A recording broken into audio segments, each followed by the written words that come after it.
नमस्कार, मैं जिगिसास किचन में आपका स्वागत है। आज हम रस्क बनाएंगे। इसे टोस्ट भी कहते हैं।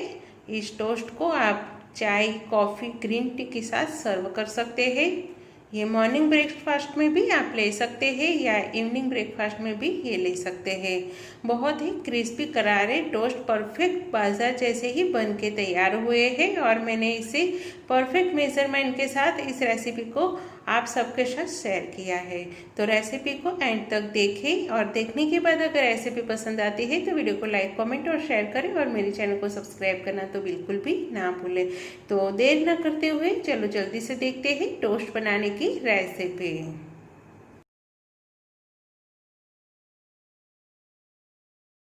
सबसे पहले हम एक कप लेंगे और कप के अंदर मैं डालूंगी 1 टीस्पून इंस्टेंट ड्राई ईस्ट। अब मैं इसमें डालूंगी चीनी। तो चीनी हम 2 टेबलस्पून डालेंगे। अगर आप मीठे टोस्ट पसंद करते हैं तो 2 की जगह पर 3 टेबलस्पून चीनी भी डाल सकते हैं। अब मैं इसमें डालूंगी गुनगुना दूध। दूध हमें गुनगुना ही लेना है। जैसे कि हम उंगली डालें तो हमारी उंगली उस गर्माहट को सह सके, बस उतना ही गुनगुना दूध चाहिए। ज़्यादा एकदम उबलता हुआ दूध नहीं लेना है, वरना ईस्ट है वो आपका एक्टिव नहीं होगा। अब मैं इसको मिक्स करके ढक के रख दूंगी। 15 मिनट में हमारा ईस्ट एक्टिव हो गया है। ईस्ट को एक्टिव करने में मैंने 100 ग्राम से थोड़ा कम दूध लिया है। अब हम एक बाउल लेंगे और बाउल के अंदर मैं मैदा को छान लूँगी। तो ये 250 ग्राम मैदा लिया है। थोड़ा थोड़ा करके मैं इसे छान लूँगी। अब मैं इसमें 2 टेबलस्पून मिल्क पाउडर डालूँगी। आप कोई भी ब्रांड का मिल्क पाउडर डाल सकते हैं। 1 टीस्पून नमक डालेंगे।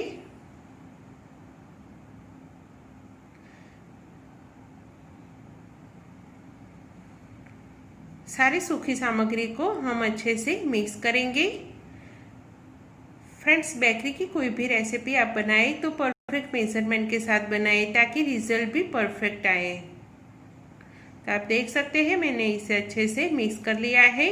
तो अब हम इसमें ये मिल्क डालेंगे जो हमने इंस्टेंट ड्राई ईस्ट डाल के इसको एक्टिव कर लिया है।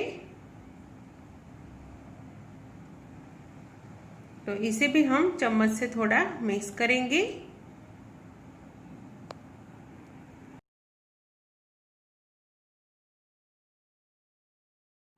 सारी ड्राई सामग्री को अच्छे से मिक्स करने के बाद ये गुनगुने पानी से हम इसका आटा तैयार करेंगे।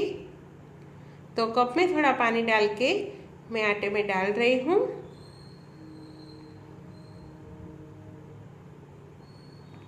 थोड़ा थोड़ा पानी डालते जाना है और मिक्स करते जाना है। एकदम से ज़्यादा पानी नहीं डालेंगे। ये आटा एकदम नरम लगाना है आपको।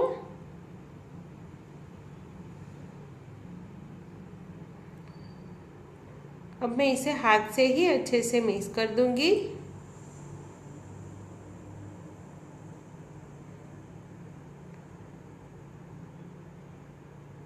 शुरुआत में आपको ये आटा एकदम चिकना चिकना लगेगा, हाथ में भी चिपकेगा और जहाँ पर भी आप इस आटे को गूँथेंगे वहाँ भी चिपकेगा। लेकिन जैसे जैसे आप इसको गूँथते जाएंगे तो एकदम सॉफ्ट डो तैयार हो जाएगा।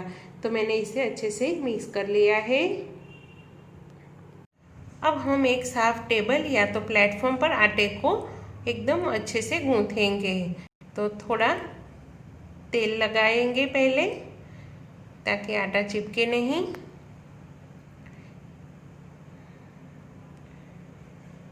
अब मैं जिस तरह से बता रही हूँ उसी तरह से आपको आटा गूँथना है। इस आटे को गूँथने की ही खूबी होती है फ्रेंड्स। जितना बढ़िया सा आप आटे को गूँथेंगे उतना ही बढ़िया आपका टोस्ट बनके तैयार होगा।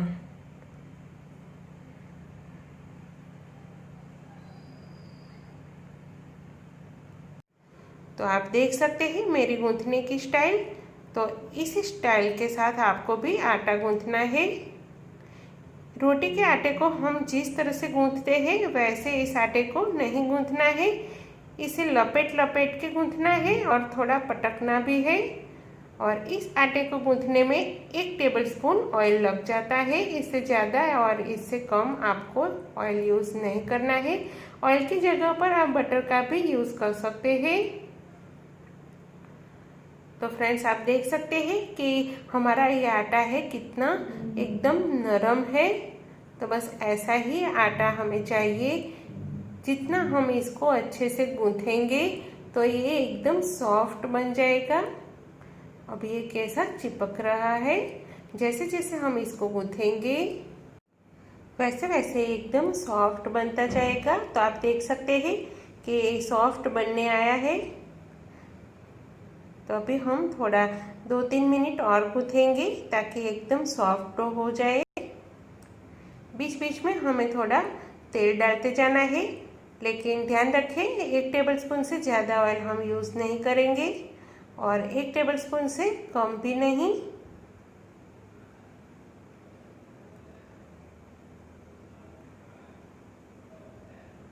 दस से 15 मिनट लगातार मैंने इस आटे को गूंथा है।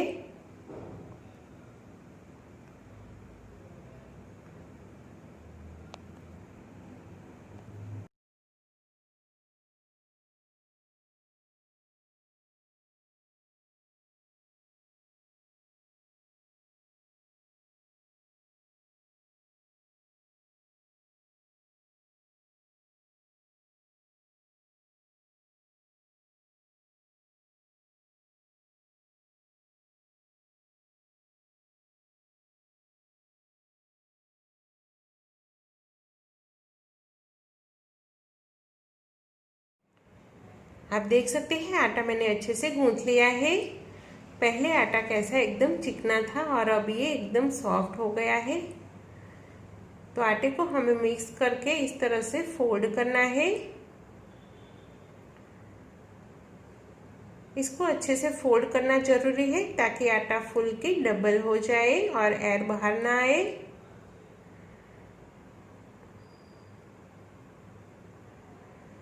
इसे अच्छे से फोल्ड करने के बाद हम बाउल के अंदर आटे को रखेंगे। तो ये बाउल है जिसमें हमने आटे को गूंथा था, उसी बाउल के अंदर हम थोड़ा ऑयल डाल के इस बाउल को ग्रीस कर देंगे। फोल्ड किया भाग है वो नीचे की ओर रहे,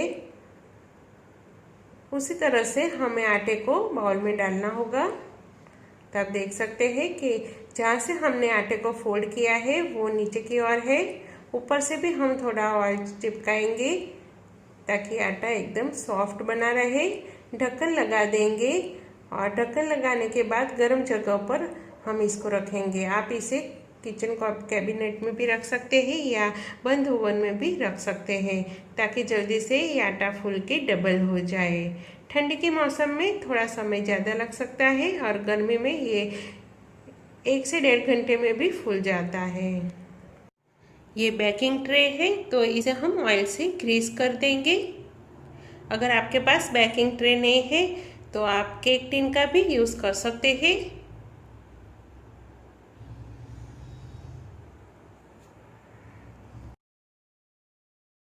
दो घंटे के बाद हम देखेंगे तो आटा हमारा अच्छे से फूल के डबल हो गया है। तो अब मैं थोड़ा सूखा मैदा इसके ऊपर छिड़कूंगी और पंच मार के सारी एयर को बाहर निकाल दूंगी। तो इस तरह से पंच मार के सारी हवा बाहर निकाल दें।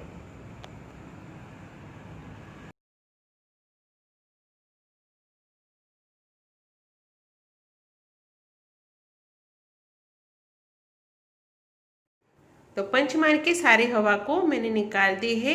अब प्लेटफॉर्म पर सूखा मैदा छिड़केंगे और आटे को हम 1 मिनट तक गूंथेंगे ताकि इसमें जो भी बची हुई हवा हो वो भी निकल जाए। 1 मिनट से ज़्यादा इसे फिर से हमें नहीं गूंथना है, बस 1 मिनट तक ही इस तरह से थोड़ा गूंथेंगे। ज़रूर पड़े तो आप सूखे मैदे का इस्तेमाल कर सकते हैं।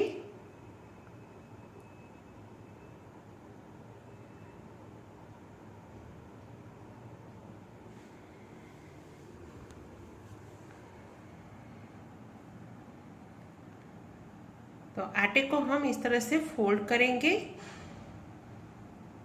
और कट लगा के दो हिस्सों में बांट लेंगे।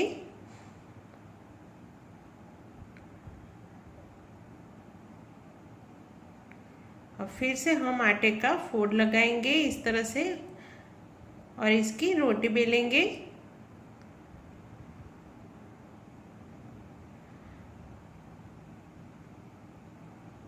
तो बेलन से हम इसे बेलेंगे।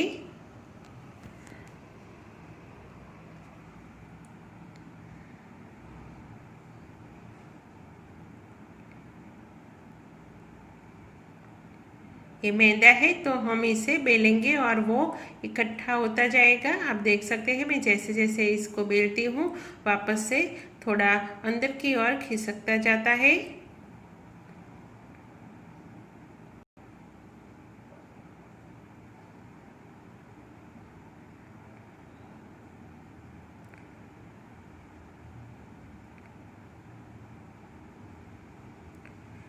अब हम इसको फोल्ड करेंगे। इसको हम गोल नहीं बेलेंगे, बस इस तरह से लंबगोल में ही हमें इसको बेलना है।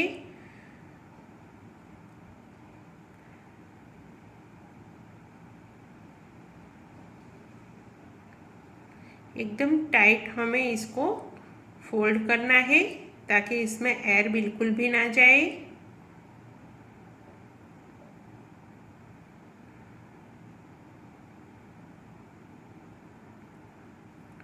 एकदम टाइट फोल्ड हो जाए तो इस तरह से इसको सील करना है।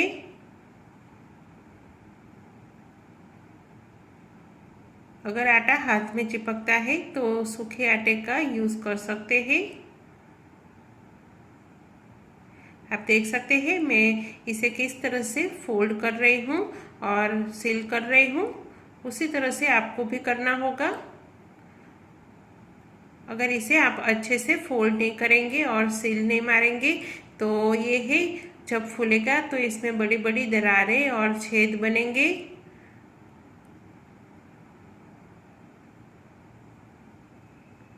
तो इसे अच्छे से सील करना ज़रूरी है। आप देख सकते हैं मैंने सारे रोल को अच्छे से सील कर दिया है।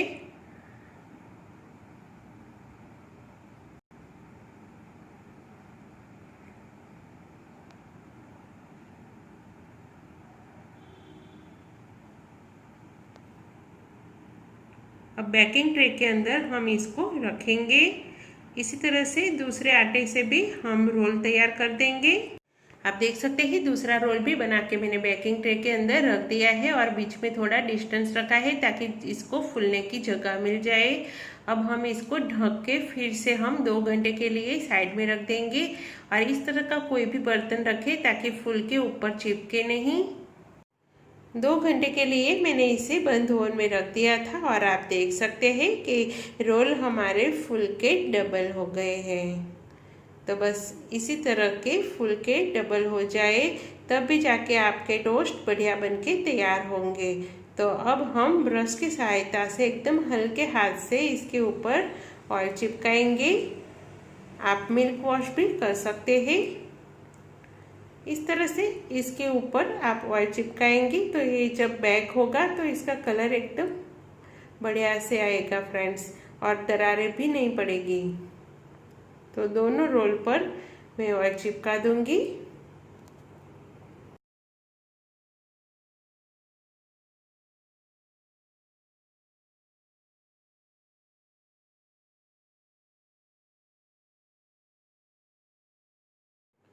ओवन को मैंने पहले से ही प्री हीट करके रखा था और जैसे ही रोल पर मैंने ऑयल चिपका दिया तुरंत ही मैंने इसे छोटे स्टैंड पर कन्वेक्शन मोड पर 200 डिग्री पे 20 मिनट के लिए बेक होने के लिए रख दिया है।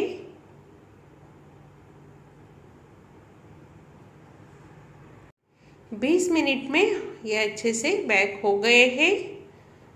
15 मिनट तक मैंने इसको ऊपर की साइड में बेक किया, बाद में इसको उल्टा करके 5 मिनट तक नीचे की ओर भी बेक कर लिया।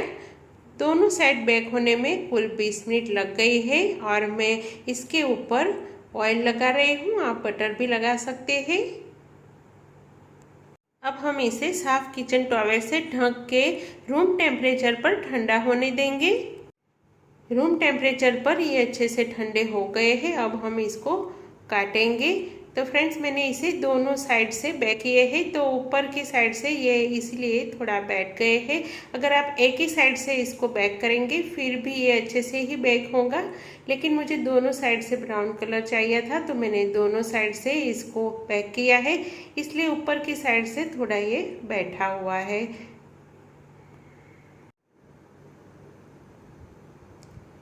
आप देख सकते हैं कि ये किस तरह से मैं कट कर रही हूँ। इसका शेप भी एकदम परफेक्ट आता है, जैसे बाजार के टोस्ट होते हैं वैसे ही इसका शेप है, आप देख सकते हैं, और स्पॉन्जी भी है फ्रेंड्स। तो दोनों रोल को मैं इसी तरह से काट लूँगी। एकदम पतला भी नहीं काटेंगे और एकदम मोटी साइज में भी नहीं काटेंगे।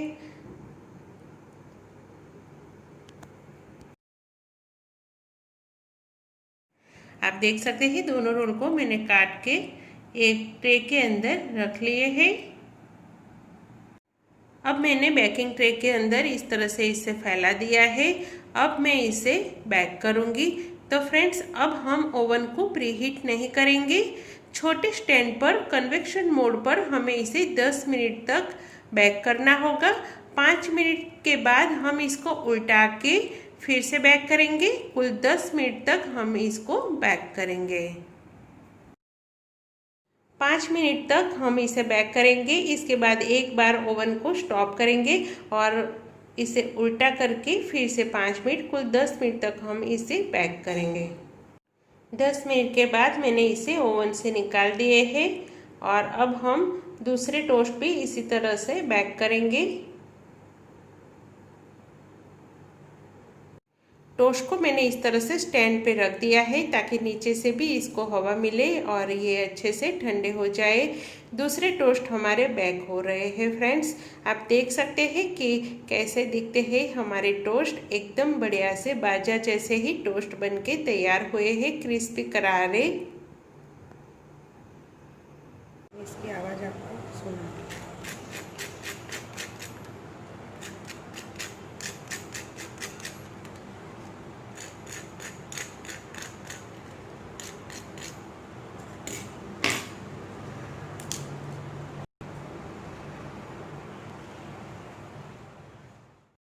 फ्रेंड्स, आपको मेरी टोस्ट बनाने की रेसिपी कैसी लगी?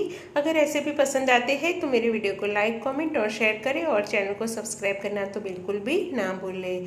तो चलो मिलते हैं फिर नई रेसिपी के साथ। तब तक के लिए बाय।